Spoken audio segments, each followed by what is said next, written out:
अरे कसा आहेस तू? बरा आहेस का? काही अडचण आहे का? मला येऊन भेट. पवार साहेब, अरे थांब रे बाबा, दादा पादा थांब. त्याच्यामध्ये अरे बस ना, आता मी विचारतो काय.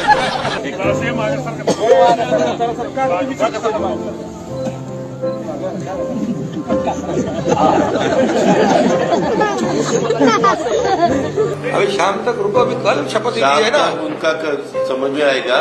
मैं तो लेने वाला हूं.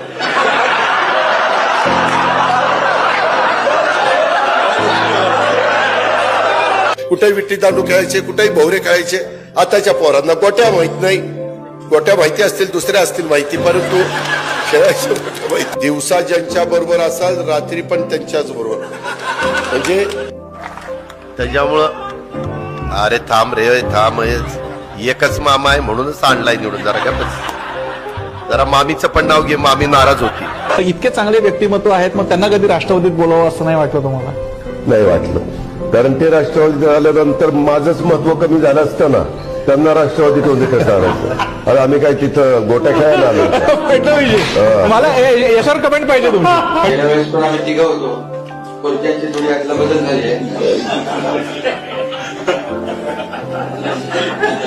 मनात तर काही जात नाही ते. कसं काय वाटतंय? गारगार वाटतंय. आता कसं वाटतंय? हे जे तुम्ही ऐकलं, ही जी शैली तुम्ही पाहिली, तो महाराष्ट्र राजकारणातला एक बुलंद असा आवाज होता, जो कधी कुणासमोर झुकला नाही. मिश्किल पण वेळी तितकाच कडक, फटकळ पण प्रेमळ, बेबंद पण न्यायी, आणि प्रशासनाचा असा दांडगा अभ्यास की भल्या भल्या सनदी अधिकाऱ्यांना घाम सुटावा. हे होते राज्याचे लाडके दादा अजित अनंतराव पवार. पण 28 जानेवारी 2026 ही तारीख महाराष्ट्राच्या इतिहासात एका काळ्या अक्षराने लिहिली गेली. सकाळी 9 वाजता आलेल्या बातमीने सर्वांनाच धक्का दिला. कोणालाच काही कळेनासं झालं. अजितदादांच्या विमानाचा अपघात झाला आणि महाराष्ट्राची ती वेळ जणू तिथे स्तब्ध झाली. तर महाराष्ट्रातील एकही असं शहर नसेल जिथे शांतता नसेल. मुंबईपासून ते गडचिरोलीपर्यंत, कोल्हापूरपासून ते जळगावपर्यंत बाजारपेठा उत्स्फूर्तपणे बंद झाल्या. कोणा कार्यकर्त्यांना जाऊन बंदचा इशारा देण्याची गरज भासली नाही. बारामतीमध्ये तर पाय ठेवायला जागा नव्हती.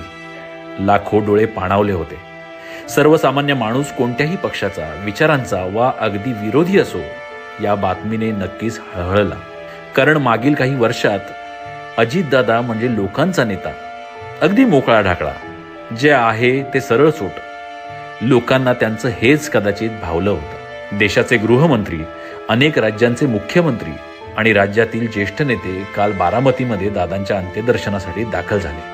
पण ज्या माणसाने आयुष्यभर अगदी चोख वेळ पाळली, तो आज स्वतः मात्र वेळेच्या आधीच निघून गेला असं सर्वांनाच वाटत राहिलं. हा एवढा जनरेटा, ही एवढी लोकप्रियता एका रात्रीत मिळाली नव्हती. अजित पवार यांनी ती कमावली होती. आज आपण त्या माणसाचा प्रवास पाहणार आहोत, ज्याने स्वतःचं अस्तित्व निर्माण केलं, आणि त्यांचीच आज ही छोटेखानी गोष्ट अगदी सुरुवातीपासून. अजित पवारांचा जन्म 22 जुलै 1959 रोजी त्यांच्या आजोळी, अहमदनगर जिल्ह्यातील देवळाली प्रवरा येथे झाला. त्यांचे वडील अनंतराव पवार हे शांत आणि कलाप्रेमी माणूस होते. ते सुप्रसिद्ध चित्रपट निर्माते व्ही शांताराम यांच्या राजकमल स्टुडिओमध्ये काम करायचे. तर आई आशाताई पवार या शिस्तीच्या भोगत्या होत्या. अजितदादांचे बालपण अगदी साधेपणाने गेले. त्यांचे प्राथमिक शिक्षण देवळाली प्रवरा येथेच झाले आणि माध्यमिक शिक्षणासाठी ते पुण्यात आले. त्यांनी B.Com पर्यंतचं शिक्षण पूर्ण केलं. पण त्यांच्या रक्तात राजकारण आणि समाजकारण हे उपजतच होतं. त्यांचे काका शरद पवार हे त्या काळी महाराष्ट्राच्या राजकारणात एक उगवता तारा होते.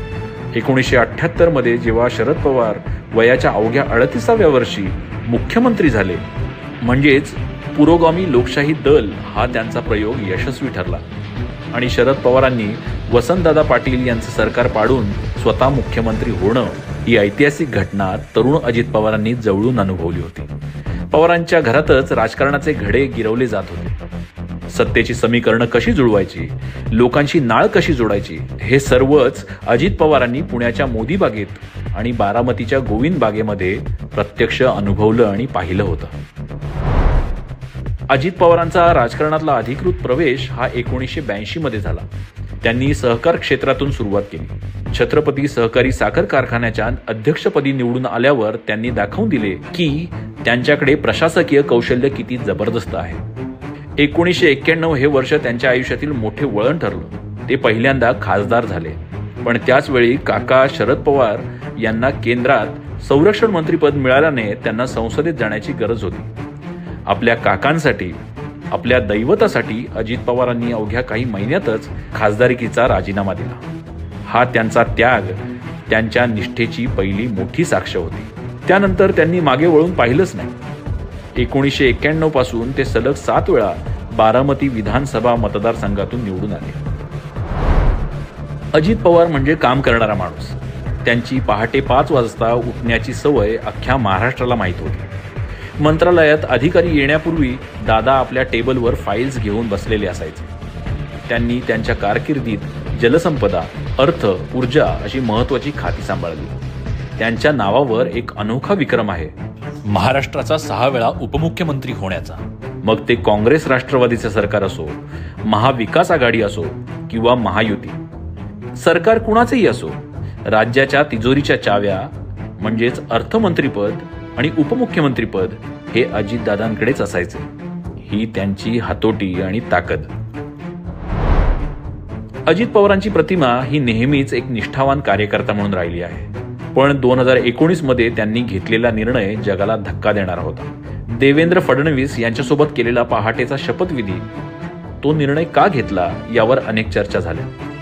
पण दादांचं मत अगदी स्पष्ट होतं की राज्याच्या विकासासाठी आणि कार्यकर्त्यांच्या कामासाठी सत्तेत असणं गरजेचं आहे. पुढे 2023 मध्ये त्यांनी पुन्हा एक मोठी भूमिका घेतली. त्यांनी राष्ट्रवादी काँग्रेस पक्षावरच आपला दावा ठोकला. निवडणूक आयोगाकडून पक्षाचे नाव आणि घड्याळ हे चिन्ह मिळवलं. अनेकांनी त्यांना बंडखोर म्हटलं, पण दादांच्या पाठीशी 40 पेक्षा जास्त आमदार उभे राहिले. दादा काकांच्या छायेत वाढले खरे, पण त्यांनी स्वतःची अशी वेगळी शैली, कार्यपद्धती बनवली होती. पक्षांतर्गत त्यांनी शिस्तबद्ध घडी बसवली होती. अर्थातच त्यांचा स्वतःचा असा एक चाहता वर्ग, निष्ठावान सहकारी त्यांनी कमावला होता.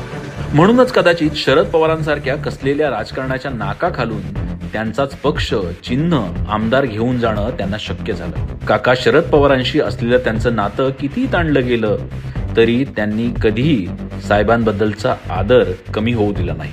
पक्ष वेगळा असला तरी साहेब माझे दैवत आहेत हे सांगायला ते कधीच विसरले नाही. अजित पवारांची लोकप्रियता वाढण्यामागे त्यांच्या वक्तृत्व शैलीचा मोठा वाटा होता. त्यांच्या भाषणात अलंकारिक शब्द नसायचे, तर असायची अस्सल मातीतील रांगडी भाषा. अशा त्यांच्या फटकळ पण साध्या वक्तव्यांमुळेही कार्यकर्ता त्यांच्या प्रेमात पडायचा. देवेंद्र फडणवीस आणि एकनाथ शिंदे यांच्यासोबत त्यांचे राजकीय मतभेद असले तरी वैयक्तिक मात्र मैत्रीचे खूप घट्ट संबंध होते. फडणवीस आणि अजित पवार यांची जोडी ही राज्याच्या प्रशासनातील सर्वात स्मार्ट जोडी मानली जायची. अजित पवार हे फक्त एक नेता नव्हते, तर ते हजारो कार्यकर्त्यांचे खरे दादा होते. कुणाचे लग्न असो, कुणाच्या घरातील दुःखद प्रसंग असो किंवा एखाद्या सामान्य कार्यकर्त्याच्या मुलाचं शिक्षण, अजित पवारांचा फोन तिथे पोहोचायचा. अगदी तळागाळातील कार्यकर्त्याला ते नावानिशी ओळखायचे. ही त्यांच्या संघटन कौशल्याची ओळख होती. त्यांच्या शिस्तीमुळे लोक त्यांना घाबरायचेही, पण त्यांच्या माणुसकीमुळे त्यांच्यावर जीवापाड प्रेम करायचे. काल 29 जानेवारी 2026 रोजी बारामतीचं वातावरण सुन्न होतं. नीरा नदीचं पात्र जणू स्तब्ध होतं. त्या अपघाताने महाराष्ट्राचा एक हिरा हिरावून गेला. राष्ट्रवादीचे काटे आता दादांविना फिरत राहतील, पण दादांनी जपलेली वेळेची किंमत महाराष्ट्र कधीच विसरणार नाही. ज्या बारामतीने त्यांना शिखरावर पोचवलं, त्याच बारामतीच्या मातीत आता ते विलीन झाले. अजितदादा, तुम्ही महाराष्ट्राच्या राजकारणातील असे वादळ होतात जे शांत झाल्यावरही त्याचा प्रभाव वर्षानुवर्षे जाणवत राहील. दादा, महाराष्ट्र तुम्हाला कधीच विसरणार नाही.